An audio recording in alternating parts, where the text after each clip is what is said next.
From the studios of Staten Island Community Television, you're watching In the Bleachers, the TV show for the world's most passionate sports fans. Hello, everyone. I'm Jaime Hixson, joined by my dear friend on the phone. The hottest, the baddest, the sexiest man alive.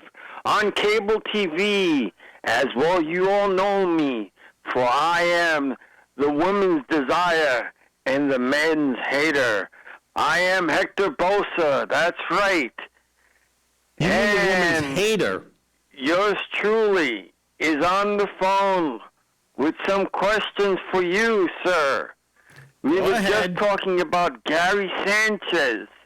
Does he leave or does he stay? Does he go and will I know how?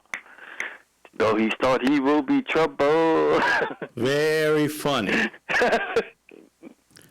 To answer that question, it's anyone's guess, to be quite honest with you, because Gary came off one of his worst seasons this past season, and the fact that it was only a 60-game season, I think might have helped him, because if it was over 160 games, then the numbers would have been significantly worse.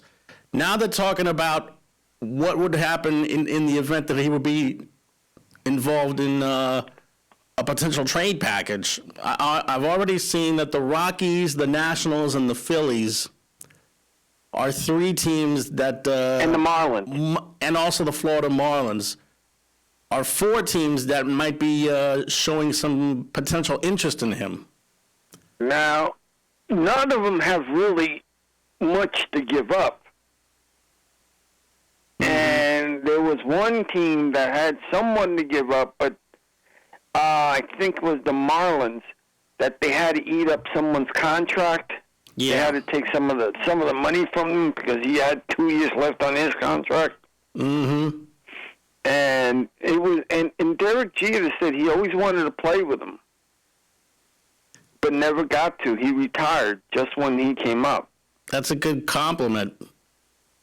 So, where do you think he would land, or do you think the Yankees should give him one more shot since he is 27 years old?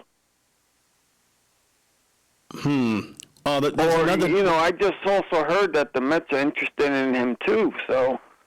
In Gary Sanchez? Yeah. The owner is interested in him.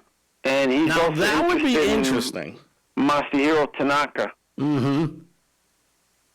And this from a new owner who says that he's not competing just with the Yankees. He's competing with all 29 teams. Yeah. If he were to sign Tanaka and maybe cut a deal with the Yankees, then that would be tweaking the Yankees a lot more than the Mets ever did under the Wilpons. But I'll tell you what. I think getting Masahiro Tanaka makes a lot more sense than does getting Gary Sanchez, because the Mets are in desperate need of pitching. I mean, after Jacob deGrom and a still rehabilitating Noah Syndergaard, and now David Peterson. And Stroman. And also Marcus Stroman, who decided to re-up with the team. I mean, that's a pretty decent quartet you have there.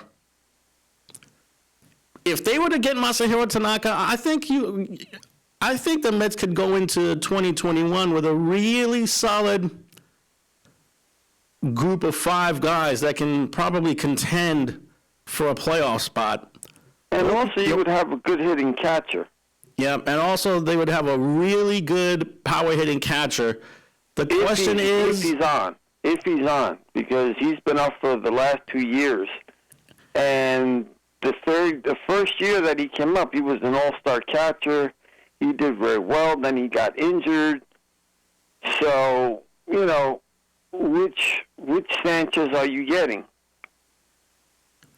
Well, anybody that decides to cut a deal for him, they're hoping that they'll get the guy that got 20 home runs in 50 games a couple of years ago. where do you think would be the best land for him? The Phillies, Colorado, out of the 4 or 5 teams that we just mentioned, which teams? If I had to guess, I'd say Philadelphia, because Philadelphia, it looks like they're going to lose JT Realmuto to another club. And the Phillies would actually be getting someone who's significantly younger. Sanchez is only 27 years old.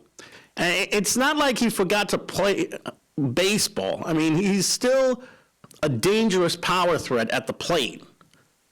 He just needs to fine-tune his swing a little bit, and he needs to work on his defense in the worst way, because all of those passed balls that he committed last year and the year before, it's just not cutting it for a pitching staff.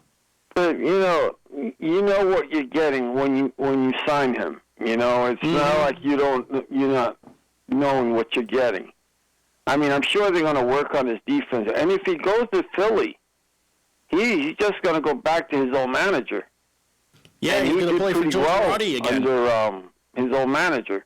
Mm-hmm. Joe Girardi. Yep. So, and if he goes to the Marlins, he'll be under Derek Jeter and Johnny Baseball himself. Mm-hmm. So you got him, and also there's no pressure over there. So in the Marlins, you have no pressure. If you go to Colorado, he's going to be hitting balls out of the park if he can stay healthy because of the air up there. So in the last team, I'm not sure. But again, in all of the trades is always one pitcher and one hitter.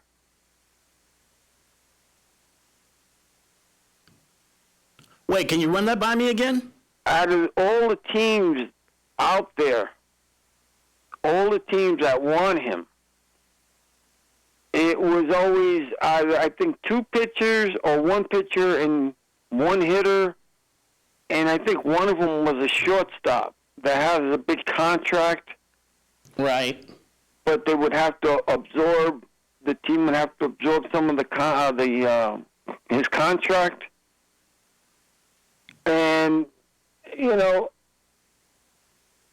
right now, I have no idea where those guys, what they're doing right now, because Lindell may go to the Yankees. And if he does go to the Yankees, then do they really need Gary Sanchez? Well, they're going to have to get a catcher somewhere. I mean, do the Yankees really want to rely on just Kyle Higashioka to be the guy? I mean, he's a nice player, but is he someone who warrants 120 games a year? Well, if you don't trade Gary Sanchez, then you can have him. If you get the other catcher, the free agent catcher, then, he fit right in too, because you're just using him as a backup. Mm-hmm. But it's going to be a fun free agency, because who's out there? The catcher, the shortstop, and the pitcher right now. Mm-hmm. 2 pitchers to be exact. So one of which is Trevor Bauer, and the other of which is Corey Kluber. Yeah. They're saying that Trevor Bauer might be out of reach because of a past stormy relationship that he might have had with the current Yankee ace, Garrett Cole. But I would think that they might be able to patch up their differences enough where they might be able to work together. I thought they were friends from what I read in an article, but I didn't know they had a strong relationship, but okay. Yeah, from what I understand, Garrett Cole is a very diligent worker. He has a tireless work ethic, and he kind of sort of took Trevor Bauer to task because of his poor work habits. And Bauer kind of got rubbed the wrong way, so the two went without speaking for a while. And I don't think that the free agent pitcher wants to come over here. But, money changes all. And, the Yankees are always one of the best teams in the league because of their hitting. Yeah. And that, love them or hate them, but they do have a nice hitting team, just like, put it this way. We said that there were about 4 teams in the American League that you would actually consider because of their hitting and defensive paralysis. Right. Now, the Yankees, they're going to make it the majority of the time. And who did you say last time? The Astros? Yeah, the Houston Astros. The Houston Astros are going to make it the majority of the time. The Twins, yeah, they normally make it most of the time because they normally have a good team. Mm-hmm. So, what is it, about 4 or 5 good teams out there that you would just consider? Yeah. And then the rest of the teams are, some teams are just 1 or 2 players away, and then the other teams are just in a rebuilding stage. But so are in the National League Division, too. There's about how many teams? About three or 4 teams that you would consider going. One would be Atlanta. The Los Angeles Dodgers, St. Louis, maybe the Chicago Cubs. To a lesser extent, Milwaukee and San Diego. Right. So, if you had to put them in order, but the top 4 teams would only be the Dodgers and the rest of the 3 other teams that you mentioned. Mm-hmm. So, it all depends where you want to go. And sometimes money talks. And some people, I've seen some players go to teams that have no chance of winning because of the money that they're throwing at them. Yeah. Because they want to be taken care of, and you can't blame them for that either. But where do you think some of these guys are going to be? Well, I still think there's a chance that the Yankees re-sign Tanaka because he has been very, very serviceable for them for 7 years now, and the Yankees would really be disappointed if he were to leave. Don't be surprised though if Tanaka goes back to Japan to pitch instead of pitching here in the States, because from what I understand, he actually sent his family back to Tokyo because of the coronavirus. Now, he did send the family over there, and he also, I think, wants to go back because remember he wanted to retire, and they brought him back for another year, and so I don't see him leaving. He's either staying with the Yankees or he goes back to Japan. Mm-hmm. I can't see him in any other team unless he decides to go and say, you know what, they're throwing me more money right now. That's the only thing I see. But I see it, the Yankees first, Japan second, and then money being thrown at them. Mm-hmm. But what do you think of the Yankees trading for Lindor? If they can get Francisco Lindor, that would be a huge shot in the arm for them. I mean, don't get me wrong. what Gleyber Torres has done for them has been phenomenal, but the Yankees feel like they need an upgrade defensively at shortstop, and Torres just does not supply that for them. He's a great power hitter for his position, but for some reason, the high number of errors that he commits just turns the Yankees off. So don't be surprised if you see the Yankees cut a deal for Lindor. Well, here's an article that I'm reading, and it says Yankees get Francisco Lindor, and then Indians get outfielder Clint Frazier, Miguel Andujar, Yankees number 5 prospect, Alberto Abreu. Oh, yeah. Alberto Abreu has been someone that the Yankees have been grooming for a while. He's another pitcher. And Louis G. Very interesting. You know what? If the Yankees can get 1, 2, 3, 4, 5 players for one player. If the Yankees can get away with a deal like that, I would make that in a heartbeat. 5 for 1? It's a lot to give up. Trust me when I say it's a lot to give up. Andujar, a terrific hitter. Clint Frazier, a terrific hitter when he's on his game. But it's hard to pass up a guy like Lindor. And you're giving up Alberto Abreu. And there's also Alberto Abreu, another pitching prospect who the Yankees really, really like. And Louis Gill, I think his name is. Gil, I think that's his name. Louis, yeah, in Spanish it's pronounced Hill. Oh, Hill, okay. Well, Louis Hill, and he's another pitcher. He's a right-handed pitcher. Mm-hmm. And the Yankees need pitching. Yeah, the Yankees need pitching in the worst way. So, I mean, if you think that this guy is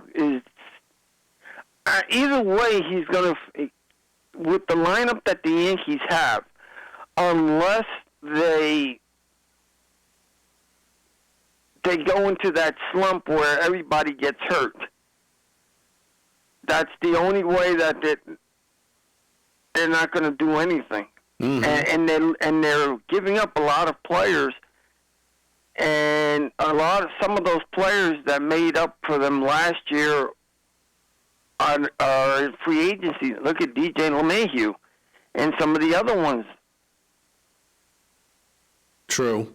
And you're probably getting rid of Volt too. So, and there was one article that was saying about getting rid of Volt and putting LeMahieu at first base, and we talked about that in the last show too. So, that's another thing they got to do is sign LeMahieu. Yeah, the Yankees talk about wanting to bring him back, but I don't see them making much movement lately. But, it's all about the luxury tax, because the Yankees want to stay under the luxury tax, too. Mm-hmm. Because you would love to see them get Lindor, that pitcher, Matsuhiro Tanaka, and LeMahieu. Mm-hmm. I mean, that's going to cost them a lot of money. No doubt. And so you got to figure how much money are they willing to go over the luxury tax, or are they trying to stay under the luxury tax? Because they've been doing pretty good with that so far. So what do you think of? I mean, and Marcell Ozuna? Yeah, the Mets and Yankees are trying to go for him too. Yeah, he seems to be drawing more interest from the Mets than the Yankees lately. He had such a fantastic season playing for the Atlanta Braves. He wound up leading them into the playoffs, and naturally, he's going to be a hot commodity during this off season. If he goes to the Yankees, where does he land? Where does he play? It has to be third base. He's a third baseman. Mm-hmm. Okay. So imagine getting him in the door. Well, a really dangerous left side of the infield that you'd be talking about here. There's one issue, though. What's going to happen with Gio Urshela? Huh? There's one issue. What's going to happen with Gio Urshela? Probably move him to second. Possibly. Although Urshela was a terrific defensive third baseman ever since he got to the Yanks. I know that. All he's done is produce. If the Yankees are willing to get this gentleman, then they must have plans to get rid of some of those guys. Well, maybe package them in a deal for a pitcher? Yeah, I would say so. Yeah, I would agree with you on that. Well, I think that's the only thing they can do. Tell you what. As far as pitching is concerned, we mentioned Trevor Bauer, we mentioned Corey Kluber, two guys that are available as free agents. What would happen if the Yankees were not able to find anybody in a trade or as a free agent? What about the in-house candidates that the Yankees might consider? Well, they do have pretty good. If they stay the way they are, and they bring back Masahiro Tanaka, then they do have. It's not that they don't have any players in the minor league system. They do have some. David Garcia and Clark Schmidt are two guys that would be considered.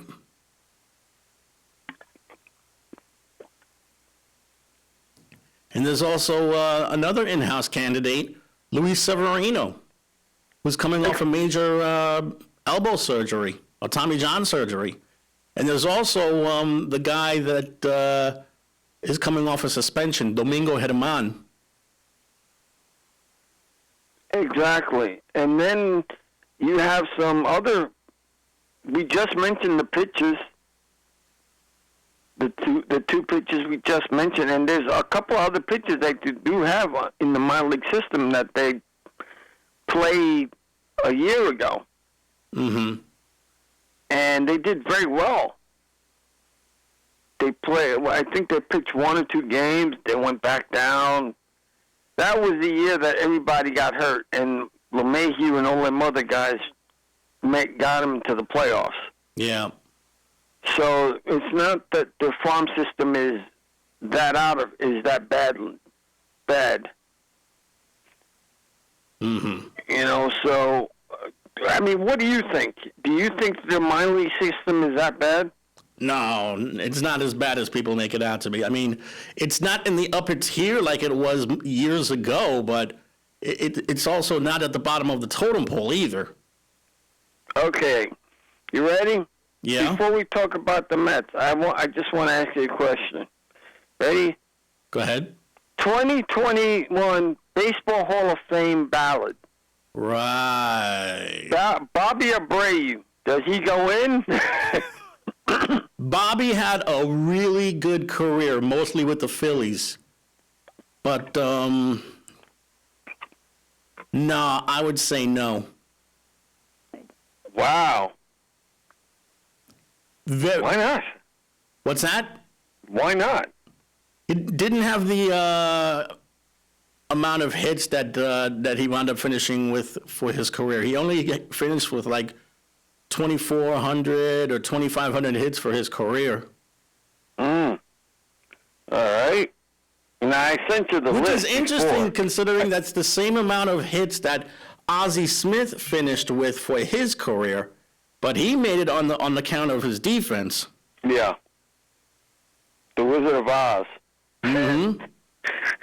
But I sent you the list. Barry Bonds. Sammy Sosa also. Roger Clemens as well. Three guys who've been waiting for years. Roger Clemens. Okay. Does he go in, or do you leave him be because of the steroid scandal? Because of that steroid scandal, I just leave him be. Now, was he caught with steroids, or wasn't he? Supposedly, he might have been using steroids with Andy Pettitte back in the day. So Pettitte, I think, admitted it. Yeah, And Pettitte at Clemens least never admitted did. his steroid use. And Barry Bonds, another one. No. No. Am I confusing? Oh, no. Yeah, that's right. Barry Bonds. Not his father, but his son. Yeah. Does Barry Bonds Jr. get in? No way. And they have him here. Something must have happened that they're letting him in. If I were voting, I would say no. But if I had to guess on whether the media that's voting would put him in, Or I the would think writers. that they're going to put him in. Well, I don't know anymore because the writers is like everybody else. They have power, and if you piss them off, they'll go, okay, you know what? You wasn't nice to me. Like the way they did with Jim Rice and some of the players Yeah. that didn't get along with some of the reporters. Mm-hmm. And then afterwards they say, all right. And then towards the end they hold that grudge against them. Barry had a real contentious relationship with the media. He never liked talking to the media. He was always very condescending, very rude, very, very brusque with these guys. And for a long time, these guys held it against him when it came to Hall of Fame voting. And the fact that he wound up obviously taking steroids added more fuel to the fire. So I think with time passing by and this thing kind of dying down a little bit, my guess is that the reporters are going to soften up a little bit and maybe put him in the Hall of Fame. There are guys who still feel that he belongs in the Hall of Fame, even in spite of the steroid stuff. But here's the other thing you have to think of, and that is you have to go by stats, not that if he was nice to you or not. And that's the thing. And Barry like had Congress 762 and else. home runs. Huh? Barry had 762 home runs. And some of that was with steroids, supposedly, because they never caught him with it. So we have to go the same way, O.J. got off. It's an assumption that he did steroids. He never got caught with steroids, even though, you see the way The Rock used to be and the way The Rock is now. That's all natural right there. So it's not that it can't happen. It's just that, I don't know. But the point I'm trying to make is just because he pissed off the media, they should go by his stats or what he did on the field or what he meant to the players. If he was captain of the team and Barry had an outstanding career. Exactly. So what does that have to do with me pissing off a writer? One has nothing to do with the other. It's the way it's the same way as government and religion are not supposed to be together, but somehow people mix it in. Mm-hmm. So you got LaTroy Hawkins I don't see it. I mean, LaTroy had a long career, but it was basically lengthened because he became a reliever the last half of his career. Well, Troy Hawkins was with the Yankees. And the Mets. Yeah. The majority of his career, he was in with the Minnesota, Yankees, where he was a very good pitcher. Oh, okay. Here's a good one. Andy Pettit. Borderline. He won a lot of World Series. That could be the one thing that could probably have the media consider putting him in the Hall of Fame. He was a money pitcher in the playoffs, and of course, winning 5 rings always helps. Tim Hudson, Torrey Hunter, and Andre Jones. You mean Andrew Jones? Andrew Jones and Jeff Kent. Jeff Kent possibly, because he's the all-time leader among second basemen in home runs. Torrey Hunter, possibly, quite possibly. A good contact hitting center fielder, a supreme defensive center fielder. That's going to keep him in consideration with the media. Torrey Hunter and Andre Jones.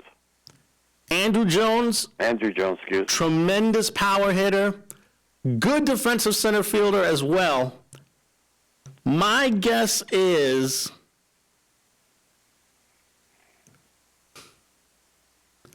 I would say it's maybe 55-45 that he does not get in. I think it's going to be really close, but he does not get in. Manny Ramirez.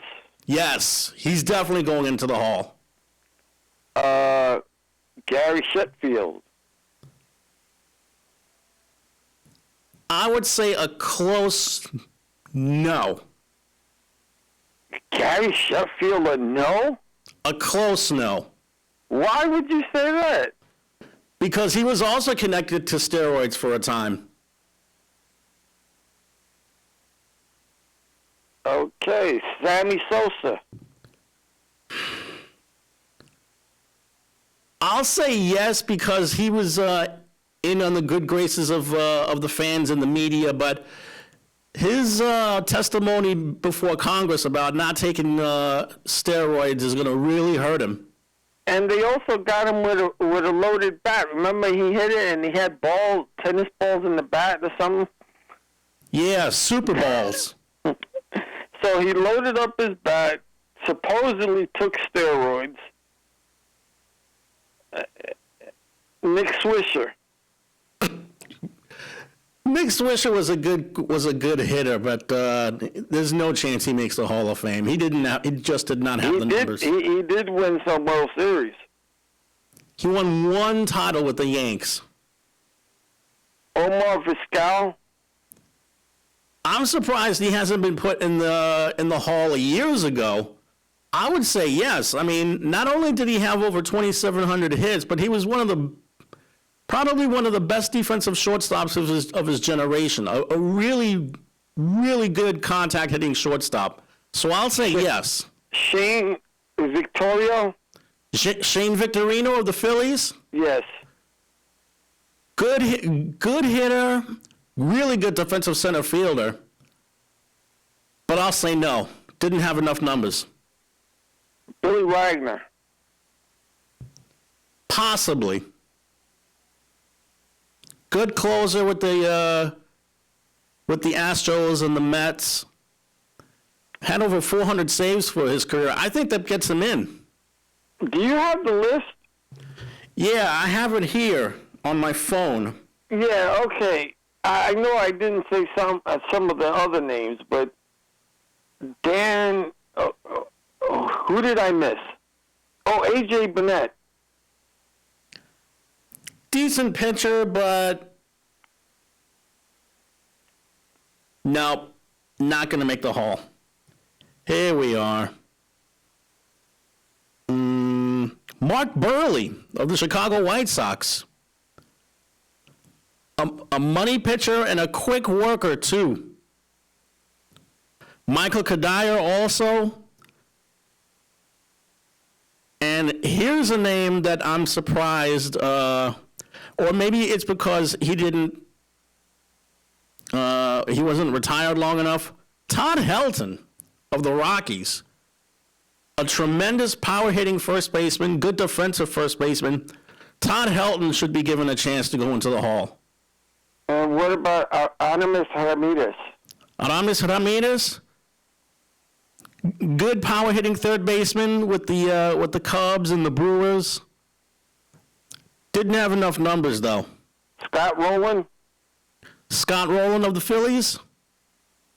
I think he's borderline, to be quite honest with you. Kurt Schilling? Kurt Schilling has been one who's been touted for the Hall of Fame for quite a while. I think his big mouth has gotten him into trouble because he has supposedly said, he has said racist comments and he has said some other derogatory things. Mm-hmm. But what does one have to do with the other? They're intertwined. They're not synonymous together. I mean, you have to remember something. It's what you did on the ball field. What you did, just like the Pete Rose scandal. I don't know what he did as a player and what he did as a manager and how he betted is totally different. Because he wasn't betting when he was a player. He was betting when he was a manager. So as a player, that has nothing to do with what he's... Same with Kurt Schilling, too. I mean, as much as I really don't want him in there because of what he has said, but if you look at his stats, if he belongs in there, then he belongs in there. I mean, Shoeless Joe Jackson, enough is enough. Get him in there already. He wound up committing one of the two great atrocities in this game. He bet on his own White Sox to lose the World Series. It was never proven, though. That was the thing. With Shoeless Joe Jackson, he was such a country bumpkin that they didn't know. They didn't know. From what I remember reading some articles about him and watching, a show on him, he was oblivious. Either he knew what was happening or he was oblivious. A couple of people say he was oblivious. Some people say he knew what the heck was going on. So you're never really going to know. Just get him in already. I mean, just like Pete Rose, get him in already. He's never going to make the Hall. I know. Sorry, but it's never going to happen. It's a shame. And it's a shame because it's what he, like I said, it's what he did on the field. What is your stance on it? Do you think that if Pete Rose had not bet on baseball, he would have been a first ballot Hall of Famer? Yeah. If Shoeless Joe Jackson had not bet on his own team to lose the World Series, he would have been a first ballot Hall of Famer. Who was that? Shoeless Joe Jackson. Okay, let me ask you this. With the Pete Rose thing, right? Should he be in your opinion? What is your criteria? Is it what he does on the field, or after like with Kurt Schilling, whatever he says after he retires? Because I don't think he said anything while he was playing except one thing, but that I could recall. But do you consider what a player does on the field? Yeah. Or do you, like I said, a Pete Rose? Let's get a Pete Rose. Would you put him in? If he didn't bet on baseball, well, obviously I'd put him in. Okay. So, you would forget what he did on the field because you would say that because he bet on baseball as a manager, not as a player, but as a manager. Because remember, It's about what he did as a player. What does Yes, one we have to know do with that. the other? That's what I'm trying to say. So that's like that's when, again, Jim Rice, if he's not nice to the reporters, oh, so he shouldn't be in because he wasn't nice to you. Forget his stats. Forget what he those did on the field. comparisons really pale to each other, Hector. No, because it's what he did on the field. What does one have to do with the other? It has everything to do with the other. Betting on baseball is probably the biggest sin that anyone can commit. Did he do that as a player? Whether it's as a player or as a coach or as an owner for that matter, you never ever bet on baseball. It is a cardinal sin. It takes away a lot of the trust of the players. It takes away a lot of trust of the fans as well. It's something that the sport would probably take a long time to recover from. But he didn't do that as a player. It don't matter. He did it as a manager. He still bet on baseball. Let's say he did bet on baseball as a manager, but he didn't do it as a player. So you're saying that because he did it as a manager, which has nothing to do with him playing baseball and what he did statistically when he was playing third base and first base. Look at all them hits and so forth. And the World Series that he won.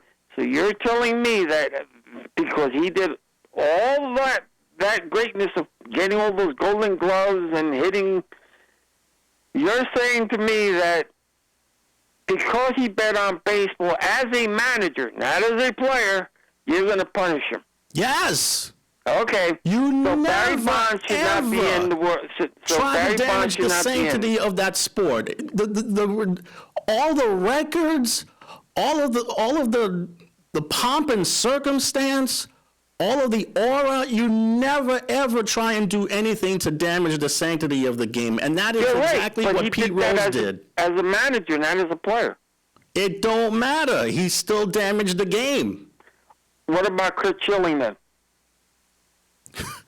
First of all, Curt Schilling's an idiot. Second Doesn't of matter. Does he get in or out?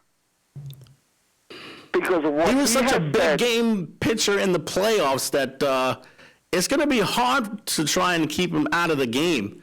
And keep in mind, his percentages have been pretty respectable in the time that he's been eligible for the Hall. Well, remember the standards have been low for the Hall of Fame. They haven't been the highness. You also have to They've consider been the very candidates. low. The standards have been very low.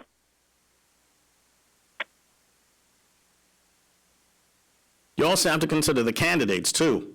Yeah. Okay. Here's another one. Roger Clemens. Would you do it, since you're a purist, and Roger Clemens was never caught with it?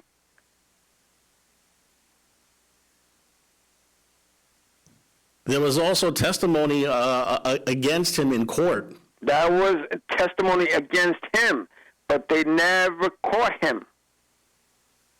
So, would you let him in? No. Or would he be out? No way.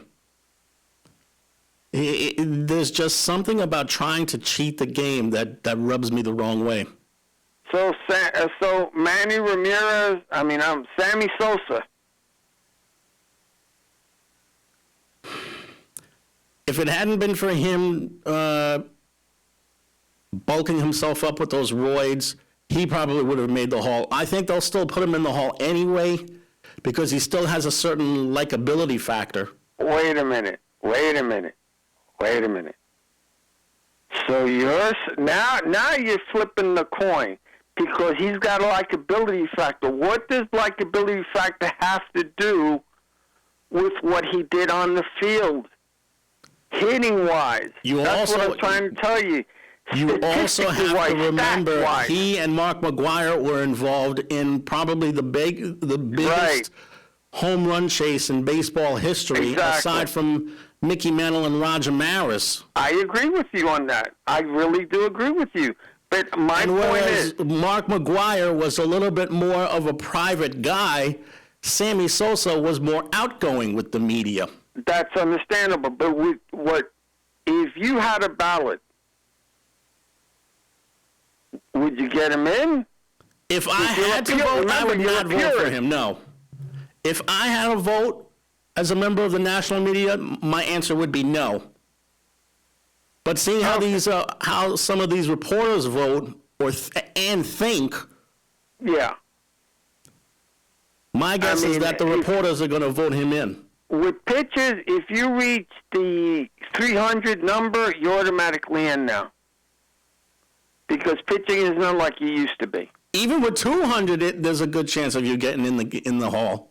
Exactly. So the standards are not as high as it used to be, but in my opinion, Shoemaker Jackson should be in already, and Pete Rose, enough's enough with him, because believe it or not, in my opinion, this is just me now,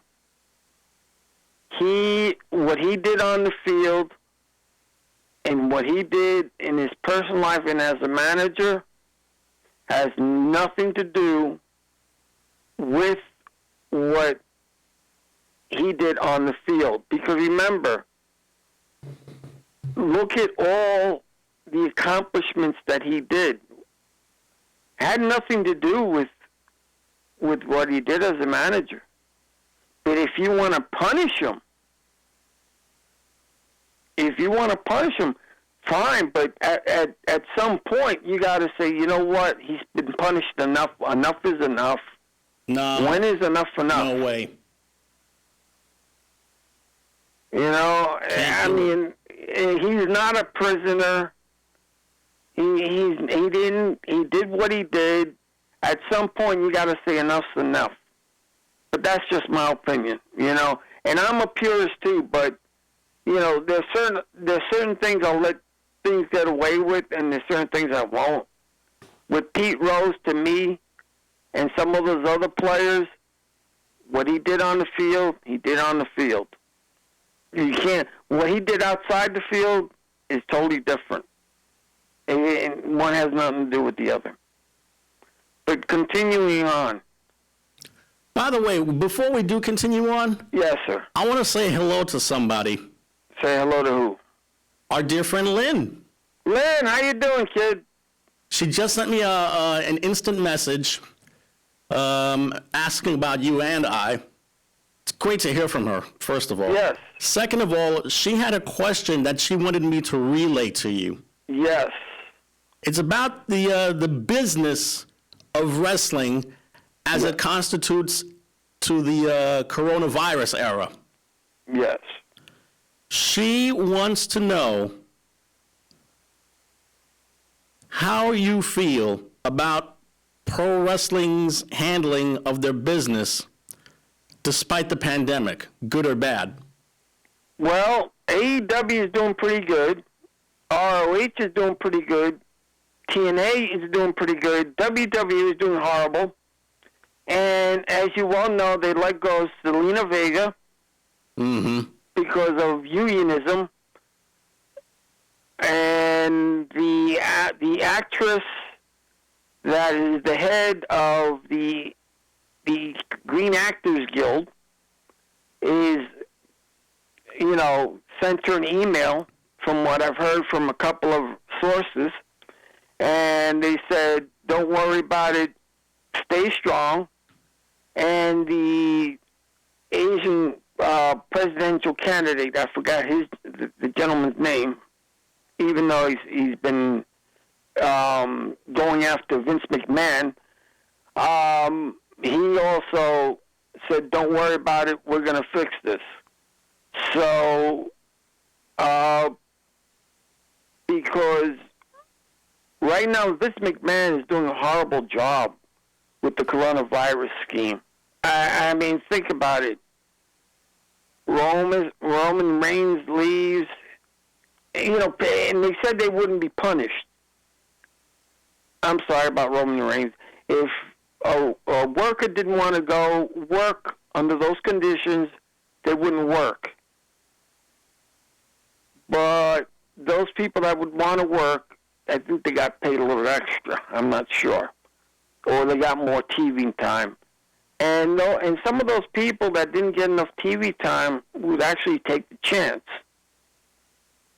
But I think WWE did a horrible job. Andrew Yang is going after Vince McMahon, and Selena Vega just was let go because of a Twitch account. Because as you know, if you have a Twitch account, a YouTube account, or any type of account where you make money on the side, even though you are a private contractor, then that's it. You can't make money on the side. And then if you do make money on the side, you're supposed to give at least 1/3 to WWE. And they're trying to do their own thing. So, Zelina Vega is let go. She's got a non-compete clause for 90 days. And she may go to, of course, everybody's very favorite place, AEW, because they have a women's tag team division now. But their women's division is not that great. And TNA and ROH, I mean, is a girl from Queens. She's married to Aleister Black, so she's not doing that badly. But, there's a lot of wrestlers out there that were angry and frustrated, not only the way they were with the coronavirus breaking out, but about the Twitch and the YouTube thing. And also, they've been outbreaks again. First, there was an outbreak. Then there was this big outbreak. They didn't want you to tell the media anything. And then after that, they said, okay, wrestlers that didn't want to wrestle didn't have to, and they wouldn't get penalized. To me, I think some of them did. And then afterwards, there was another outbreak in the NXT and in WWE. So, yeah, they have been having problems, and yes, they've handled it horribly. So I hope that answers Lynn's question. Hope that answers your question, Lynn. I didn't know that WWE controlled the wrestlers' social media. Yes, they're private accounts. contractors, and according to the way the language that their contract states, yes, they can't do it, and they're starting to put more language into it, so that they can't do that, and that it falls under the WWE banner.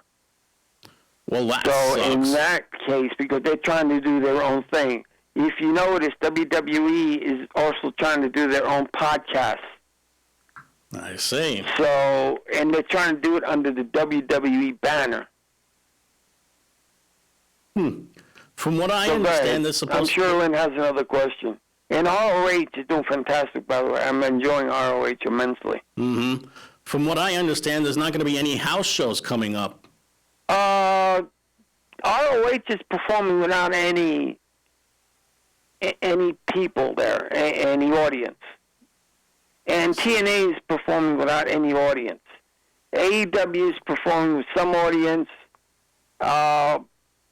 WWE is still not performing with any audience. Only the NXT performers that are there, or the wrestlers. And MLW, I think, is coming back pretty soon. And I don't know about the NWA. I don't know about them yet. They're still not holding matches. Yeah, they're not holding. From what I understand, they may come back. the girl that used to be the NWA Women's Champion, Thunder Rosa, who recently lost the title, she's drawing interest from both WWE and AEW. I hope that, I mean, as much as WWE does better with them, I hope she goes somewhere else besides. any wrestler that is foreign should not go there. Rush should not go there. Pentagon, I'm glad they're not going there. You know, Kushida, I'm worried about him. Nakamura, they already destroyed his thing.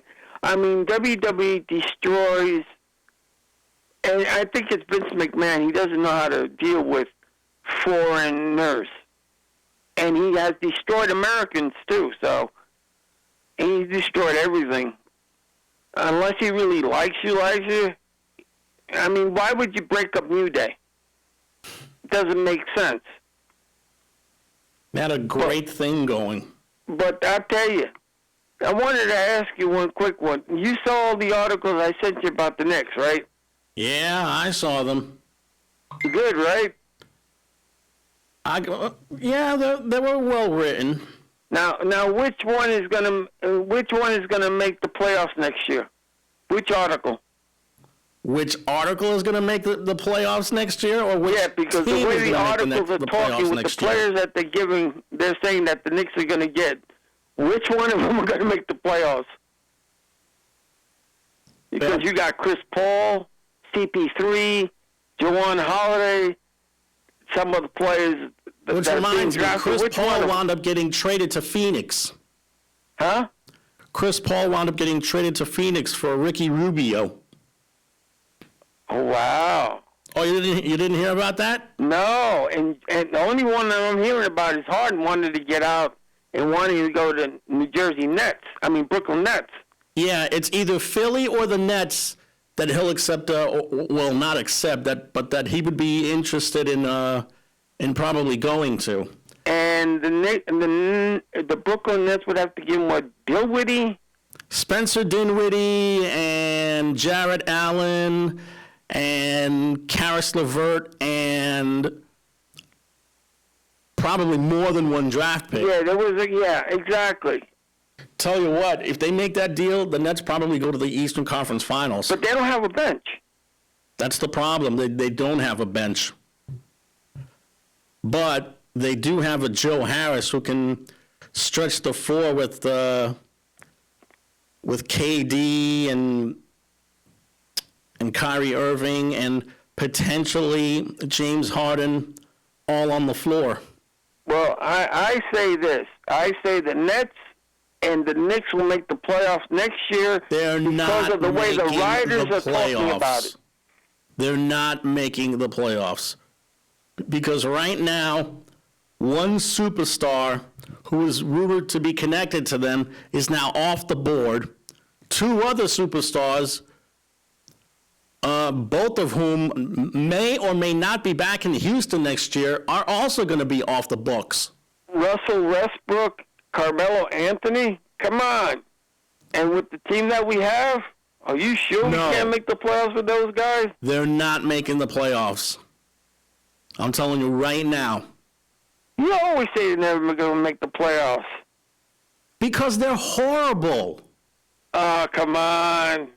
There's always those Christmas dreams. Anyway, the Giants came away with their second straight win when they beat Philly, so they're going to have this coming week off. So does he save his job? What's that? Does the Giants coach save his job? His job was never even in question. Okay. Well, it's 7:59. All is well. And speaking of all being well, thanks to Kenny Graham on the other side of the glass, and thanks to you guys for watching at home. Yes. So for everyone here, I'm Jamie. I'm Hector. Enjoy your upcoming week. Good night, folks.